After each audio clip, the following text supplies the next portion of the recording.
The Republican race for Washington County judge is now a two-candidate contest, with no one reaching the majority threshold in the Republican primary. Incumbent Patrick Deakins and challenger Tim Shepard are now headed to a runoff.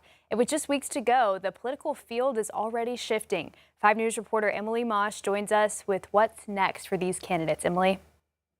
Yeah, Morgan, uncertified results from the primary in this race show candidate Tim Shepard with a 17-point lead over incumbent Patrick Deakins. Just this afternoon, the third candidate in this race, Scalise, officially endorsed Shepard for the position after he did not move on to this planned runoff. Now, with just under 4 weeks to go, both of these candidates are ready to go head-to-head for their place on this November's ballot.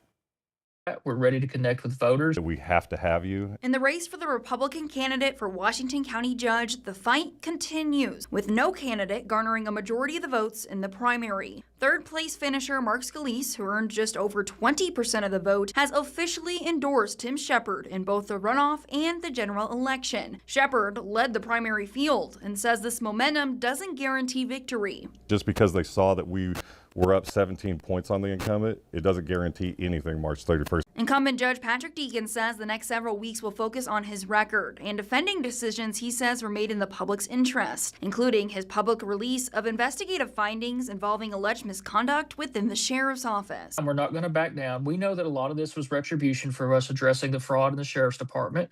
That's a big narrative in this race. Not going to shy away from that. That's the right thing to do in the job. It's the oath that I took. Deakins says after 4 years of reacting to issues, he now wants to focus on efficiency and long-term planning for the county. The last 4 years have been reactive to put out a bunch of fires and things that we've gotten behind on at the county. We're proud of that work, but now we want to be proactive and actually take us into the future. Well, Shepard says his campaign has spent nearly a year building grassroots support across the county.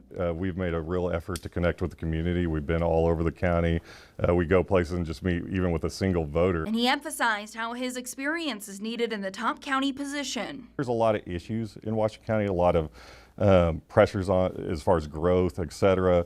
But being able to handle that the right way and still listen to people when they disagree with you is a trait I built through 20 years in law enforcement. The primary runoff in the judges' race in 2022 was decided by just under 20 votes. So for these candidates, they understand that this race will be determined by voter turnout. It's getting out in the neighborhoods. It's getting to talk to people, and it's being open and transparent for people. Logistics and execution and getting all of our supporters out again, and that's going to be very necessary.